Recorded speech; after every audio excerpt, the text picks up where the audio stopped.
meeting of the Board of County Commissioners at 1:04 p.m., March 30th, 2020.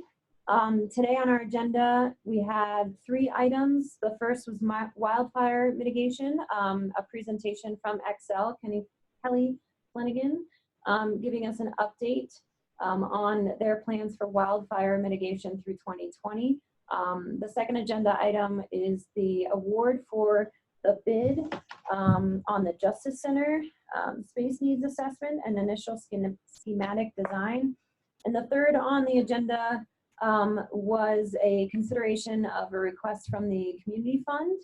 I've been informed by Commissioner Marcella that we are going to remove that third item because the community fund is not yet ready to make that request. They have some more logistics to iron out as far as how setting up the criteria and the program to allocate such funds. So I am not sure if we have an idea of the timeline that we will be getting that request, but we are going to table that for now. And so with that, and just having the 2 items now on the agenda, can I get a motion to approve those changes, please? So moved. Second. Okay. Any further discussion there? Okay, hearing none, all those in favor? Aye. Aye. Aye. Okay, thank you. And before we roll into Kelly's presentation with Xcel Energy, I would just like to take a moment and recognize the public health announcement that went out this morning. We do have our first official confirmed case of COVID-19 in Lake County. I want to reiterate to our citizens that this is not something that we were not anticipating. And I know that through all of the preventative and proactive precautionary social distancing that we had been communicating to folks, you should do nothing different, and please continue to be considerate of your neighbors and of each other, and continue with your social distancing. Commissioner Marcella, Commissioner Glenn, do you have anything else to add?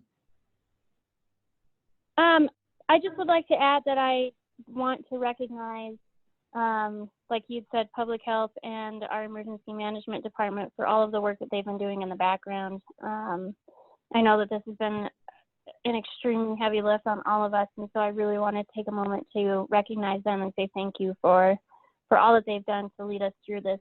I'm extremely thankful that they are a part of our team. Absolutely. Absolutely. And let me check real quick here. I'm not sure if we have, I don't think Public Health Director or Emergency Management is on the line currently. But if they do join us, we can certainly ask them if they have any other updates or information to share at this time. Okay, and with that then, Kelly, I think you are patiently waiting to give us. No problem. Thank you. First, I want to also just give a quick kudos to your emergency management team. I have been invited and included in a lot of those EOC calls to give updates from our perspective, but also to hear. I really appreciate all the work they're doing, and I am always impressed to watch how well communities and partners come together in hard times, but and still can stay pretty positive and respectful of each other. So kudos to a really strong team up there. And also thanks for making time today and bearing with what may be really interesting and fun technological challenges today as we work through this. But we wanted to make sure that our community partners throughout Colorado are aware of the efforts that our company, Xcel Energy, is taking from a wildfire mitigation perspective. So that's what I've got in front of you. I hope you can all see my screen. Yeah, and I will just kind of go through. If I can take a minute, Kelly, to let folks, participants know, if you double click the Excel Energy presentation, it should come up as the primary video on the Zoom. So I hope folks are able to see that. But I think with that, go ahead, Kelly. Thank you. Okay. All right. Yes. So please feel free. I'll do my best to answer questions as I go, giving some time built in on some of these slides to address questions as well. So first, just to give you sort of an agenda about what I want to talk about today, give you a little bit of an update on the program, the background, where it came from, why we have it, what we were able to accomplish in 2019, the plans that we have looking forward this year, 2020, and then how we can really get involved and work on this together. So the first thing I want to share with you is just kind of this flow chart diagram of what the plan is. There's really three main components of our wildfire mitigation plan. Our system hardening, operations, and communications. So we want to make sure that when we look at our system, we are able to repair and replace the pieces that need repair and replace, but really that we are going out and we are doing really solid inspections of our transmission and distribution assets throughout our system. So that's what you see kind of under that bucket.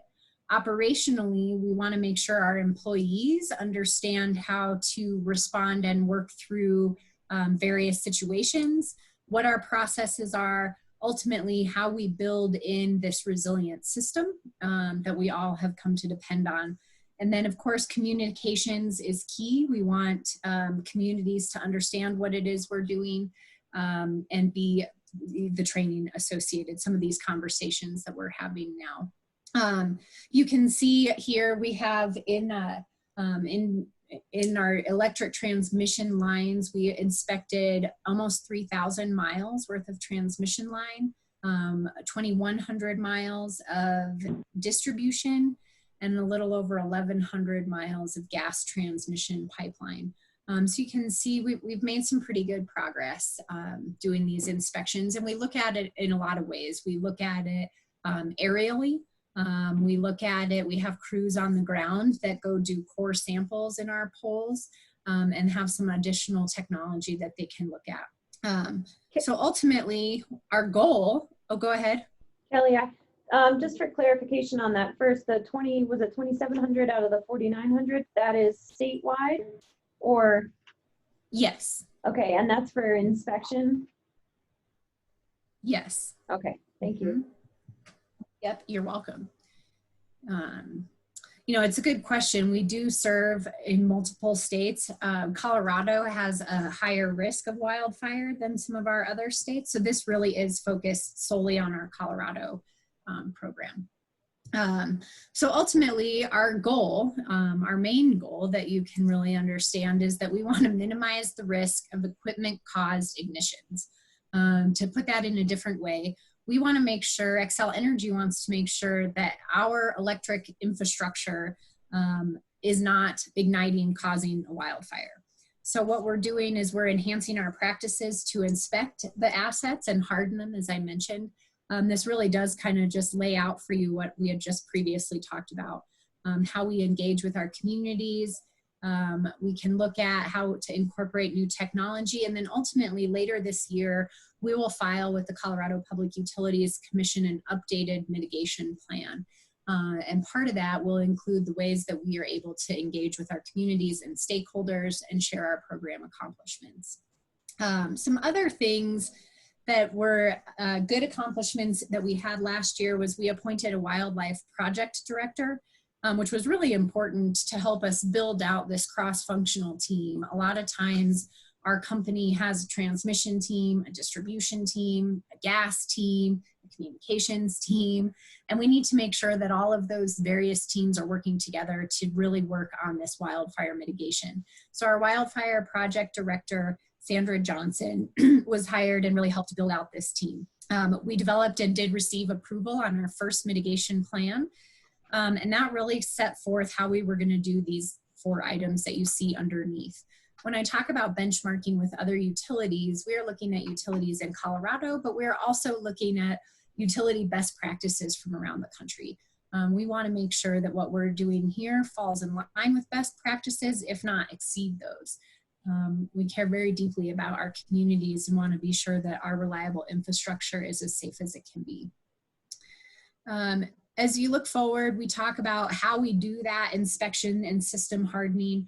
And really what we look at is we go through and identify and evaluate what the wildfire risk zones are, and then what do we have within that zone. We look at these poles. We look at to correct those by replacing poles. So we did some of that work in Lake County this past year. We went out and replaced older, potentially, I don't want to use the word dangerous, but that had been flagged as need to replace. So we've replaced some of those. We're enhancing our vegetation management practice. So that's making sure that the easements around our infrastructure are clear, that we're able to remove some of the fuel sources that are there and get that all squared away. We also look at wind strength. We know in Colorado, particularly in areas like Lake County, it can get super windy. So we want to make sure that in addition to just being safe from igniting, that it's also safe from a wind bearing perspective and can handle all of the load of the equipment on those poles.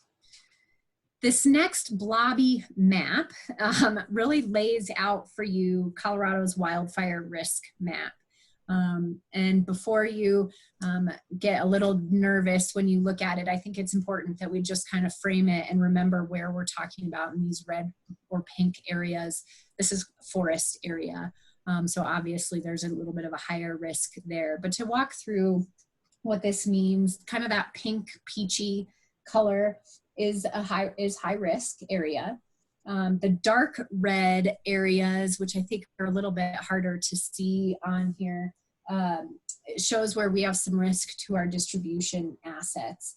The red dots, and you can kind of see, I think, along as I go through here, these red areas, we look individually at all of those poles and all of that infrastructure in there.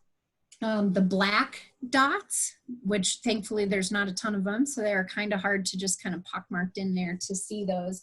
Those are some areas where we've identified risk to our transmission infrastructure.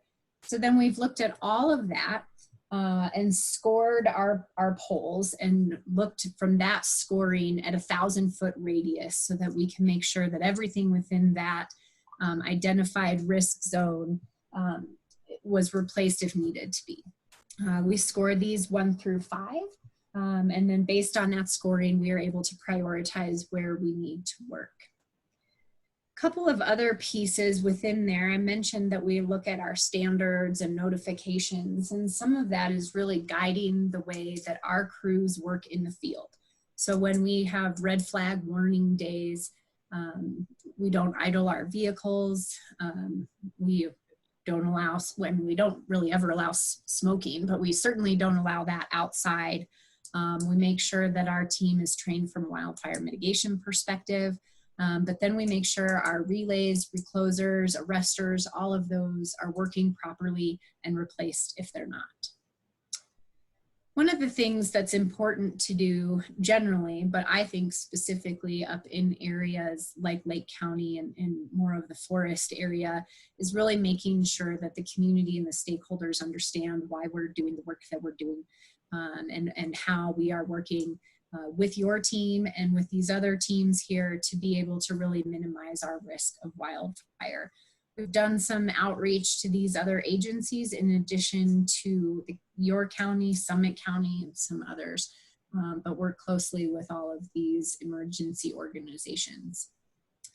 This year, we plan to continue the work that we've been doing, hardening, looking at all of these other procedures, replacing poles. I mentioned a few slides earlier that we look at emerging technologies. So we are looking at having drones fly our lines to help us identify areas, especially in harder to reach locations. We are looking at how we really share information, get input, speak with other utilities, share best practices, There is really no pride of ownership over this. We want to have Colorado safe from a wildfire, and if we can learn lessons from other utilities that work well, we are happy to take those, as well as share what we have learned with others. We have some advancing initiatives that we are Kelly, we might have lost you.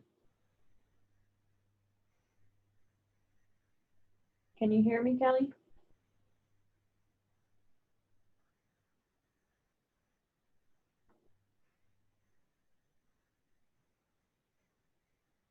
Do you know what happened?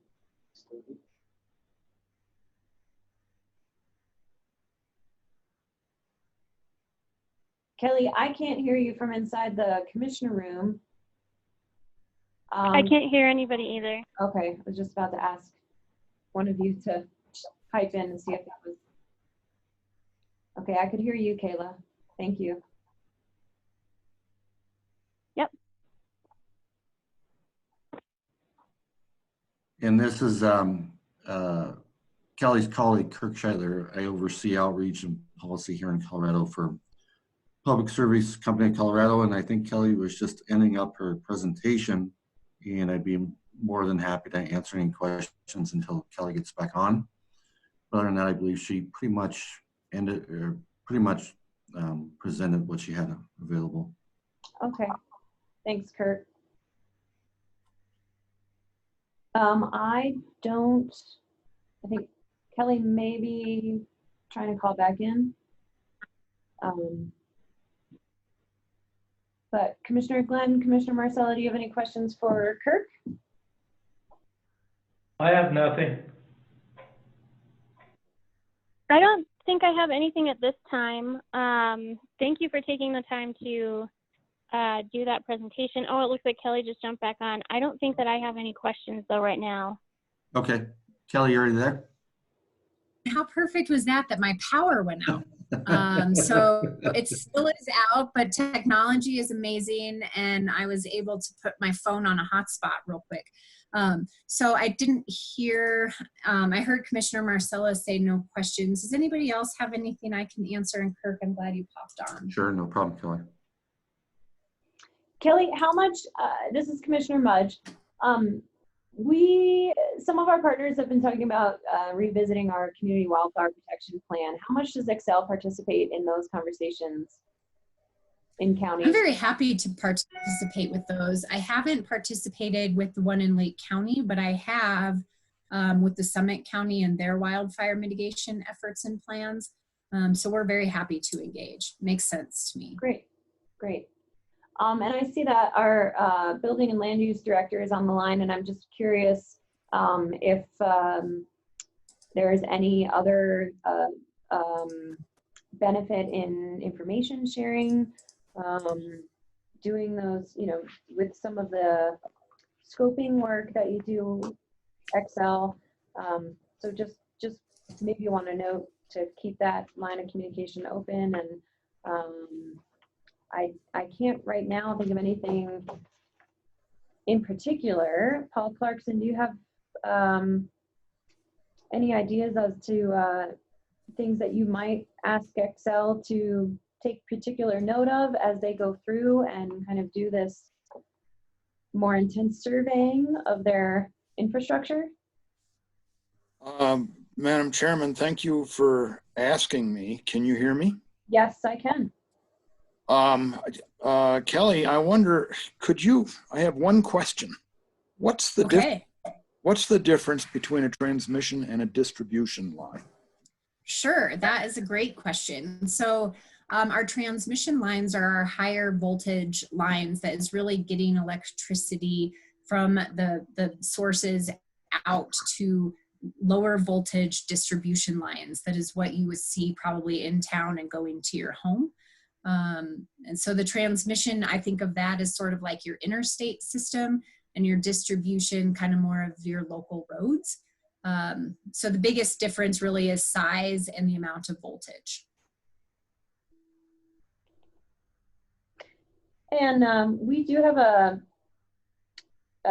what is the proper term for it? The site kind of in the southern part of the county off of 24. It's a concentrated site with a lot of transformers and some intense. Yeah, I Like think the that's substation? I think you've got a substation there with transmission lines that come out from there. Any changes or concerns there? I mean, that seems pretty well away from immediate hazards of being in a forested area or anything. Any changes to treatment around that area, Kelly? No, we would follow the same, really going and making sure vegetation management was appropriate and done well. But those areas generally are already pretty well, they're safe anyway with a pretty robust vegetation management plan with good distancing around there. And generally speaking, that's the case. Nothing has been identified at that particular location as needing some additional work. Has anything else been identified in Lake County for particular attention? Just, we've got some distribution poles that we anticipate are going to need to be replaced. We did some last year, and many thanks to Brad and the Public Works team. They let us do some of the work outside the moratorium, so we were able to replace some really important ones. But that's kind of our main focus, I think, up in Lake County, is really looking at some of those wooden distribution poles. Okay. Any other questions from the commissioners for Excel? I don't have anything on my end. Thank you for sharing, Kelly. And your You're team. welcome. Yeah, you're welcome. Thanks for having us and bearing with the most perfect irony of me losing my power in the middle of the presentation. So thank you very much. Yep. No, your colleague Kirk stepped in there too. So Great. yeah, we thank the both of you for updating us, and we will be sure to include you if and when the conversations of the community wildfire protection plan revision get started. Sounds great. Thank you all. That would be great. Thank you so much, everyone. All right. Thank you, Kelly. All right, take care. Be well. Bye. Bye. Bye-bye. Bye. Thank you so much.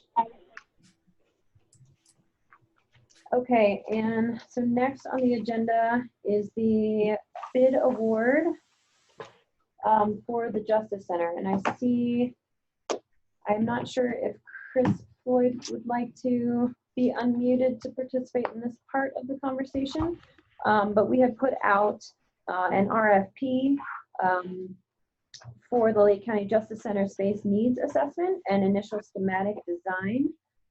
We received one proposal from Anderson Hollis Architects. Commissioner Mudge, can you hear me? Yes, Chris Floyd, we can, thank you. Yeah, thank you. Katie Welter is also on the line, and so any specific questions you or the other commissioners may have, she's available to help answer as well. Fantastic. Katie, could you outline for us, I know we had done some or one at least site visit, right, to look at a jail and justice center in terms of giving us ideas of all the considerations that we really would need to take into account when going through for a needs assessment.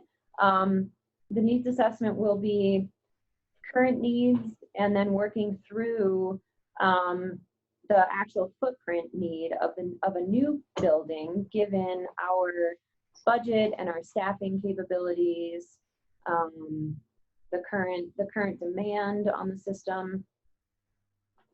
Can you elaborate on that a little bit, Katie? And I cannot hear Katie. Okay, Oh. can you hear me now? Yep. Great.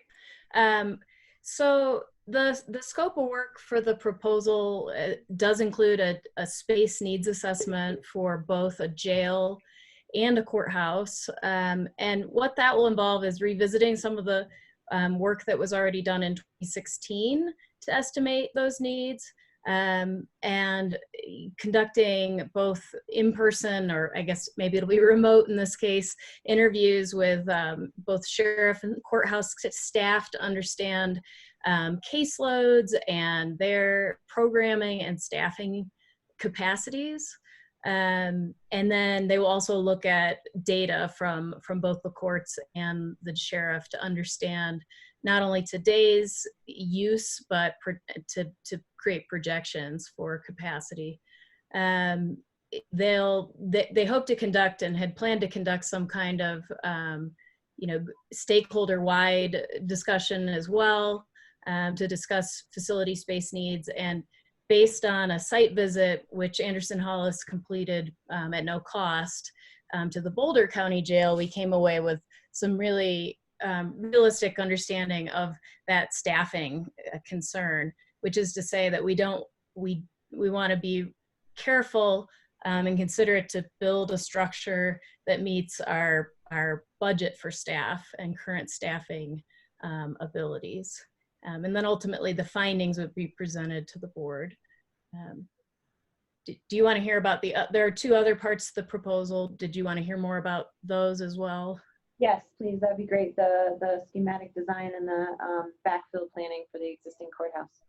Yeah, so this proposal also includes work to complete the jail and courthouse initial schematic designs. And what that means is that they will produce drawings and a layout so that we can understand where mechanical and plumbing, fire, electrical, security systems, the basic infrastructure of the building, the site location of the building, just the most basic elements of the facility itself. And then the third component is to do a what's called a backfill plan for the existing courthouse. So what that will involve is reviewing the courthouse original blueprints to get a clear handle on the net rentable square footage, and so the space that will be available for the county to use either for public purposes or even to rent that out. Take a look at estimates that the county may already have made in terms of its own space needs and staffing projections, and see how those map onto that net square footage within the building. And then finally to produce some color-coded drawings that sort of show the before and after for what might be feasible to use the space without drastic alterations within the building. Great. Commissioner Marcella, Commissioner? Yeah, this is Kayla. Katie, can you walk us through the funding on this proposal, please? Sure. Like how it's going to be paid for? Yep. So up to 50% of this work will be funded by the Department of Local Affairs through the Energy Mineral Impact Assistance Grant that the county received last December. That grant award was for up to $200,000 as part of a $400,000 project. So another way to think of that is that there's a 1-to-1 match requirement for that grant. And so this proposal would be paid for, up to half of it would be paid for by the state, and up to half of it then would need to be paid for by the county. And remind us, are the underfunded funds able to be utilized here as well, Katie? If there are excess funds, I think they would apply. The purpose of the underfunded courthouse grant, which was a $60,000 no match grant, was to conduct due diligence on sites for the purpose of selecting a site. Some aspects of the dovetail into that work, namely the schematic design work kind of goes hand in hand.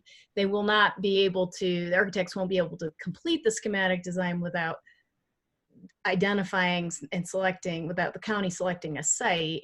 But some of the concerns related to things like electrical or plumbing might relate to due diligence on those sites. In other words, if it costs an extra $500,000 to put the site in location X because plumbing and electrical is farther away from that location or farther away from that particular site, that would influence the decision about selecting that site. So, but in general, this grant, the DOLA grant was really specifically tailored to this work. So of the $400,000 contemplated under the grant, about half was earmarked for this space assessment, schematic design, backfill plan, and about half was earmarked to acquire the site.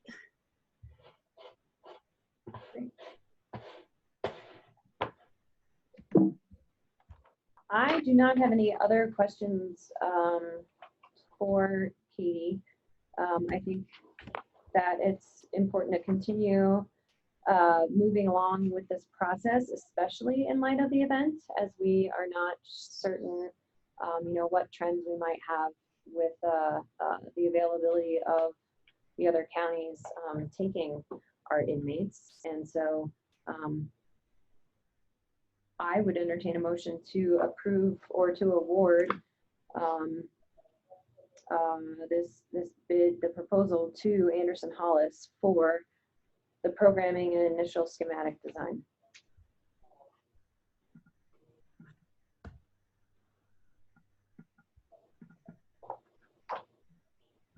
So moved. Okay, second. Is there any further discussion from the commissioners on the proposal we have? Katie, will you be able to give this to DOLA, and so we can then, do they need to approve this particular bid in any way? No, they don't. Since we followed a competitive bidding process, they don't need to approve the proposal or the contract. It's a reimbursement grant, so they provide money based on money being spent. I would just add that we did receive in-depth inquiries from 3 architectural firms, Anderson Hollis, Riley Johnson, and D2C Architects.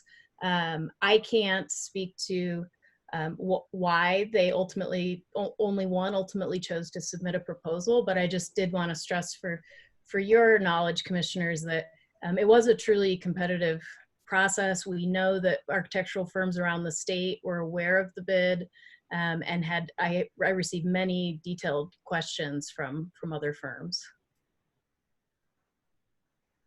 Thank you, Katie. Thank you. Any other discussion? No, I don't have any at this point. Commissioner Glenn? I have nothing. Okay, hearing no further discussion, all those in favor? Aye. Aye. Those opposed? Commissioner Glenn would to abstain. Abstain?